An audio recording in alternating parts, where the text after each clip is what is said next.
Hi, I would like to start the discussion today by thinking about what is meant by a conductor. The conductor you can think of as a physical object that satisfies such a relation. Um, this is a pretty phenomenological but a pretty generally valid definition that holds for the interior of a conductor. And what it says is that the current density on the left, represented by J, is proportional to the electric field at that spot. And there's a proportionality constant sigma that we normally call the conductivity or electrical conductivity to be more exact. And because of this relation, whenever there is a electric field inside a conductor, then there necessarily has to occur a charge flow or a current. And that's what this relation simply implies. And this relation has a famous name. It's called Ohm's law. Um, and this looks a bit different from the Ohm's law that you learned in high school, which is a relation between the total current and the voltage drop across the wire. But you can just think of this relation J equal to sigma E as the more microscopic expression of that law, and rather think of this high school version of Ohm's law as a consequence of this more microscopic relation. Well, in any case, in a steady state, pretty much the definition of a steady state is that there's no current flow. Um, and that means according to Ohm's relation that there's no electric field.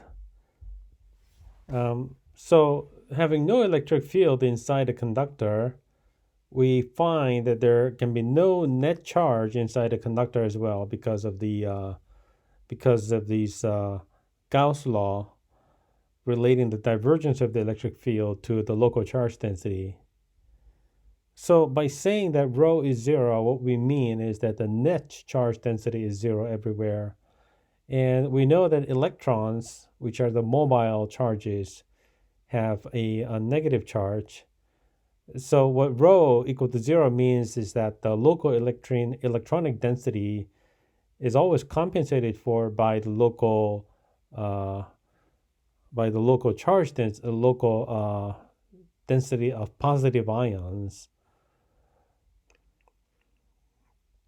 And there always has to be an equal number of electrons and protons inside any given small given volume. So anyway, so this is a general consequence of Ohm's relation inside a conductor, and the consequence is that there's no net electric field inside the conductor. However, there is still a possibility of having some net charge at the surface of a conductor, and such a possibility is not ruled out by this consideration that we have made just now. So what happens in terms of physical pictures is the following. Say you have a conductor that's shaped like this. It can be pretty arbitrary shape. It doesn't have to be a sphere or anything. And then you apply some external electric field through it.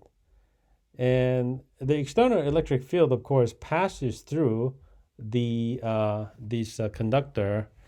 However, because there's an electric field passing by, some of the negative charges will be drawn to one side of the conductor, while the positive charges will be drawn to the other side of the conductor, resulting in this sort of net polarization of the charges within the conductor. And that polarization will create an electric field of its own, which must be added to the external one. And then they're combined in a way that produces a zero electric field inside the conductor. Okay, so the statement is that by somehow rearranging the charges inside a conductor so that a certain amount of negative charges sit on one side of the conductor and a certain amount of positive charges sit on the other side of the conductor, it's always possible to generate an electric field configuration which exactly compensates for the external electric field configuration. It's not at all obvious that that should always happen, but as I will show you, you can quite easily prove that that always happens. So, having a net electric field equal to zero is pretty much a general feature of any conductor or any metal. So the result, as a result of this induced electric field generated by the surface charge distribution on the surface of a conductor, also the field outside a conductor is affected.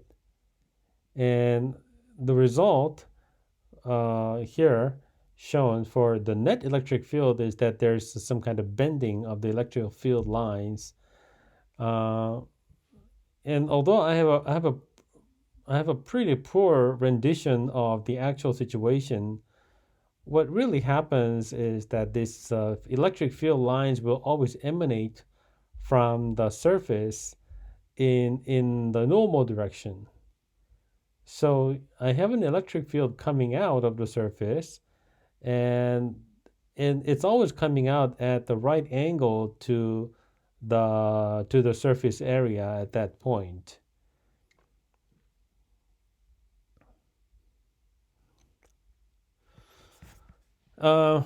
Okay, and the other interesting observation that I actually have already alluded to earlier is that by applying the external electric field, you end up sort of polarizing this conductor with negative charges sitting on one side of the surface and positive charges sitting on the other side, which is typical for dipole charge configuration.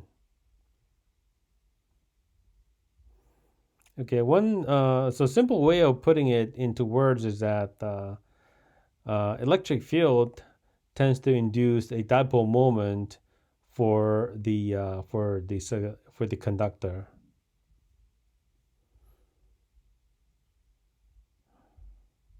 Okay, so now I'm going to sort of formalize this whole thing by quoting a theorem that's due to Thomson. So this is the famous Thomson in the 19th century who discovered a lot of things and made so many important contributions to physics. And this Thomson later became Lord Kelvin, and the temperature scale Kelvin is named after this guy, as you probably already know. So the Thomson's theorem states the following. Say you ask what's the total electrostatic energy of this piece of conductor for some charge distribution rho, and obviously there's this Coulomb interaction part of the energy, where I have abbreviated 1 over pi 4 pi epsilon 0 as k, because it takes too much time for me to write out that expression in full. And this is a familiar electrostatic interaction energy for these charge distribution rho R. However, now we have this external field which will create an external potential. And when you have an external potential, there's additional piece of energy given by this form. Okay, so by adding these two pieces together, you arrive at the expression for the total electrostatic energy. And depending on how you choose this charge distribution rho r, it might be possible to minimize the total energy as much as possible.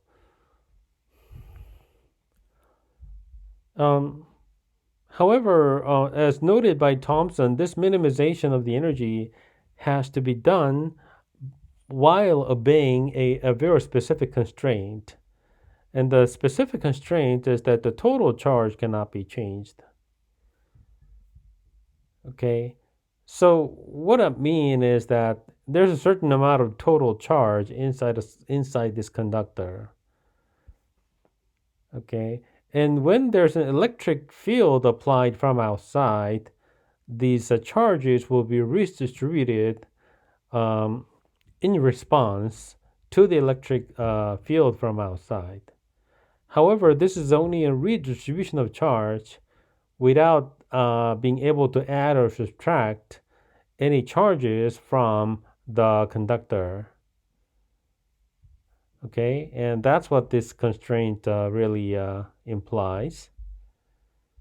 So what we have to perform right now is a example of a constrained minimization, where you want to minimize this energy functional as much as possible while obeying this charge conservation constraint.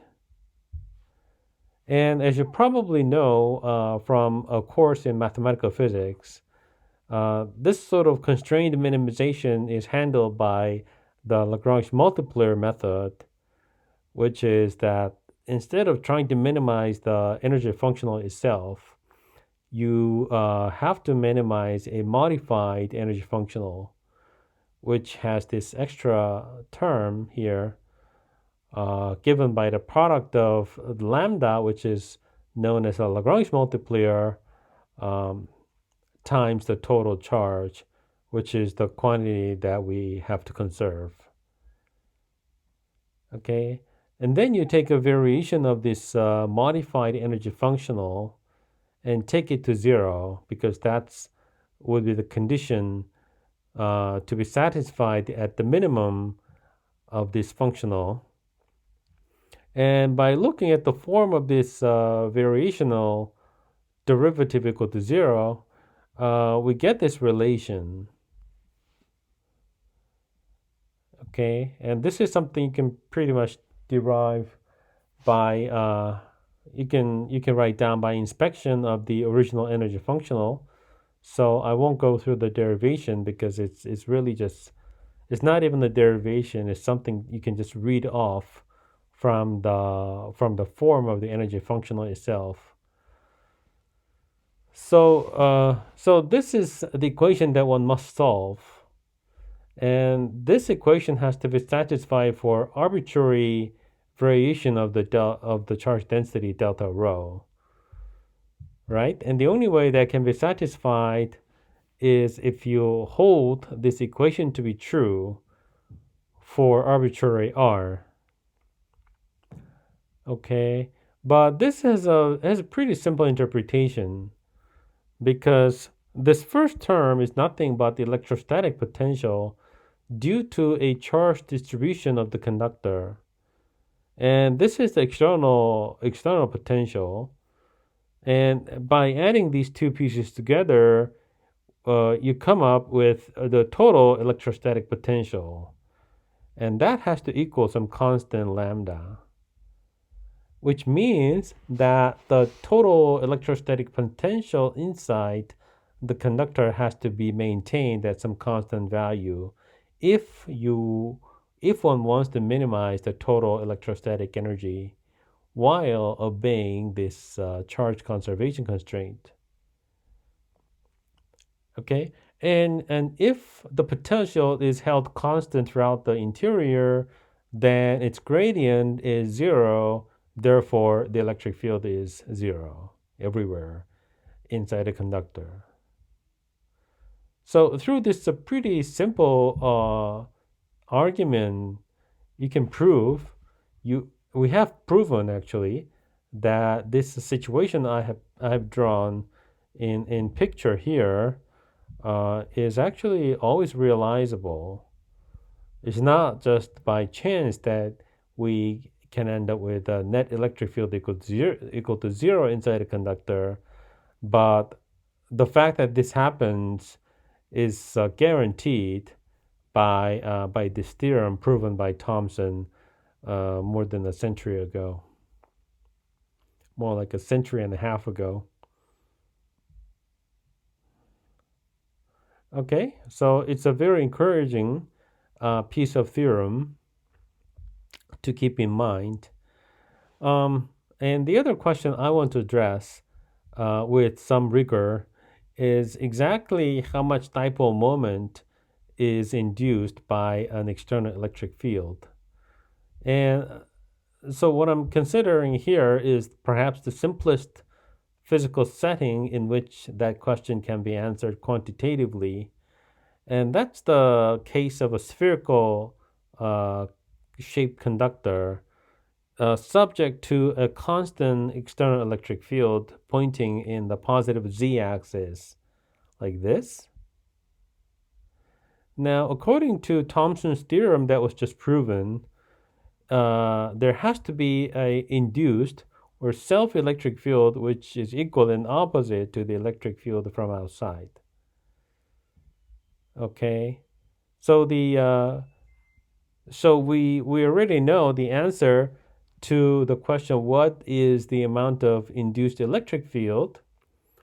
And this kind of electric field implies the induced electrostatic potential, which has to equal E0 multiplied by Z, because then by taking the gradient of this thing, you come up with this electric field.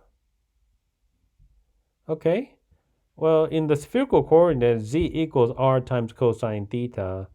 So this is the potential which is induced.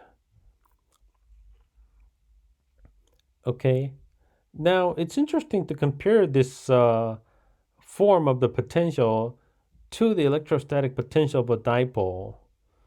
So in an earlier lecture, we showed that this is the most general form of the electrostatic potential due to a dipole. And if the dipole moment P is pointing in the z direction, then we can simplify this expression like that.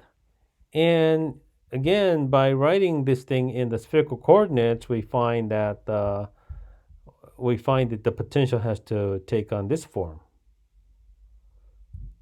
All right, so it's encouraging that there's the same cosine theta dependence both in the dipole potential and in the potential induced by the electrostatic field on the applied to the spherical conductor.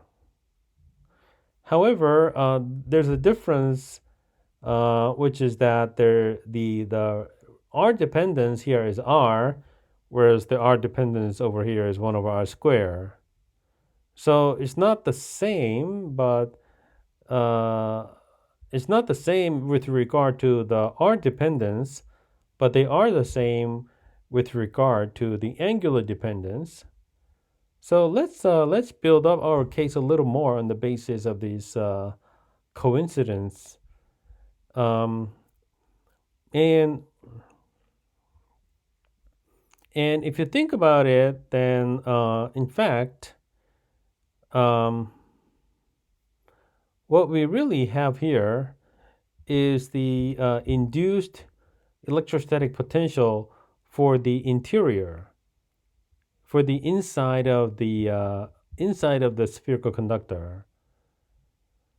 But we haven't really addressed the question of what is the potential outside of the conductor, which is induced by the charge redistribution on the surface of this conductor. Okay. Um, it turns out that the induced potential for the region outside the spherical conductor has to be of this form.